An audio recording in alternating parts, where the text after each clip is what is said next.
Bonjour à tous, nous sommes une fois de plus confrontés à un scandale.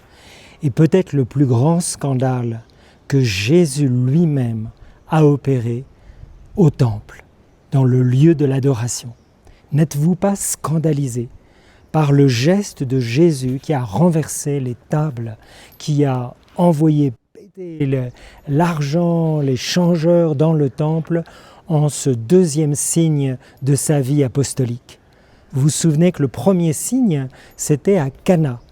Jean dit dans son évangile qu'à Cana, quand il a transformé l'eau en vin, eh bien, c'était le premier signe que Jésus a opéré devant ses disciples pour qu'ils soient glorifiés et pour glorifier le Père. Le deuxième signe qui nous paraît scandaleux, quel prêtre aujourd'hui, quel évêque, s'il y avait un scandale dans une église ou qu'on faisait du trafic dans une église, etc., arriverait et mettrait un désordre pas possible, comme Jésus a fait dans le temple.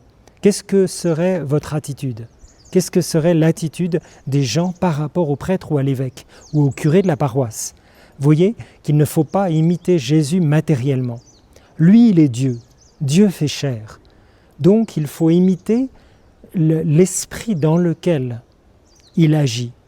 Il faut imiter sa prédication, etc.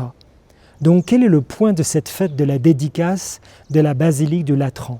Pourquoi l'Église aujourd'hui célèbre la basilique du Latran, la première église du monde, dont le pape est le premier évêque? Pourquoi nous célébrons cette fête comme une solennité? Mais pourquoi cette fête est si importante pour nous? Alors il faut regarder un peu les lectures que nous avons et surtout Saint Paul. Parce que Saint Paul va nous dire que ne savez-vous pas que vous êtes le temple, le sanctuaire de Dieu? Et c'est peut-être le point central de tout ce qui nous est donné dans ces lectures en cette fête. Et vous allez voir le crescendo. Quel est le premier temple? Jérusalem, le temple de Salomon, quoi. C'était le lieu de l'adoration, n'est-ce pas?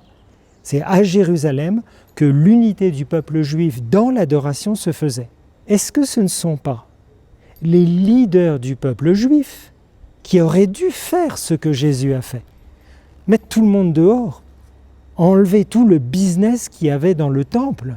Alors Jésus prend la place des responsables d'une certaine manière, les corrige. C'est une correction fraternelle de grande envergure. Parce qu'il s'agit de rétablir la justice de Dieu, c'est-à-dire que le lieu qui est réservé à l'adoration, à la prière, ne devienne pas quelque chose d'autre, et quelque chose qui finalement, comme le business, a comme centre d'intérêt, moi, mon intérêt propre. Vous voyez que la violence du scandale qui peut nous scandaliser, elle est à la mesure de l'amour de Jésus pour son Père. Ne faites pas de la maison de mon Père une caverne de brigands ou une maison de business. Vous voyez, plus on aime, et vous faites l'expérience et moi aussi, quand on est très en colère par rapport à quelque chose, au niveau de la liturgie, etc., c'est parce qu'on aime la liturgie, c'est parce qu'on aime Dieu.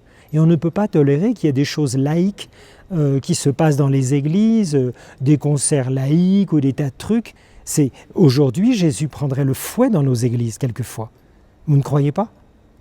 Alors, la signification profonde de ce passage, détruisez ce temple, et en 3 jours je le relèverai. Et là, il se moque de lui, évidemment. Il a fallu 46 ans pour bâtir ce temple, et en 3 jours tu le relèverais. Mais Jean note, il parlait du sanctuaire de son corps. Vous voyez que Jésus, par ce geste, va donner toute la signification au corps humain. Parce que si Jésus est le premier temple nouveau, le temple qui va être détruit, enfin pas détruit, mais qui va mourir sur la croix et qui va ressusciter le 3e jour, ce temple-là, eh bien c'est l'image, le symbole de tous nous tous qui sommes les pierres vivantes, qui sommes le temple de Dieu. Et la Vierge Marie est le temple dans lequel Jésus est venu au monde. Et nous sommes le temple sacré. Ne savez-vous pas que vous êtes le temple de Dieu? Quand on fait des avortements par millions, eh bien on détruit les petits temples de Dieu que sont les petits corps humains. Vous voyez? Donc, L'avortement est horrible pour Dieu. Et c'est quelque chose de pire, quoi. On détruit le temple de Dieu. Et ceux qui participent à l'avortement, eh bien, hélas, à moins qu'ils ne se convertissent et qu'ils demandent pardon, qu'ils réalisent ce qu'ils font, ils auront à paraître devant Dieu pour leurs crimes. Voilà. Donc, pour nous, comprenons surtout avec le livre de l'Apocalypse que le premier temple, si c'est Jésus, le deuxième temple, c'est Marie, le troisième temple, c'est chacun d'entre nous. Et enfin, dans l'Apocalypse, on voit cette grande vision du temple nouveau, qui est le temple parfait, c'est-à-dire la Jérusalem céleste, c'est-à-dire l'Église dans la splendeur de la gloire. Aujourd'hui, on n'est pas très glorieux dans l'Église, il faut le dire, malgré les saints. Les saints, c'est les stars, c'est les rayons de soleil dans l'Église. Mais voilà, on est composé de pécheurs et c'est pour ça que les gens nous jugent de partout en critiquant l'Église que nous croyons être saints catholiques. Voilà ce que l'on dit dans le credo le dimanche. Mais ayant dans cette perspective aujourd'hui que nous sommes le temple de Dieu et Jésus, par son Eucharistie, veut demeurer en nous. Et par sa parole, il vient à chaque messe de deux manières. Par sa parole, parce que Jésus est la parole du Père, et dans son Eucharistie. Alors que Dieu nous bénisse tous et nous donne de rechercher cette intimité avec Jésus dans le fond de notre cœur. Voilà. D'où usons les sacrements, la confession et l'Eucharistie, pour que vraiment la grâce habite en nous, la grâce trinitaire, le Père, le Fils et le Saint-Esprit. Comme dit Jésus au chapitre 14, si quelqu'un m'aime, si quelqu'un écoute ma parole, si quelqu'un m'aime, il écoutera ma parole, mon Père l'aimera et nous viendrons à lui, nous ferons notre demeure en lui. Comme c'est bon d'entendre ça.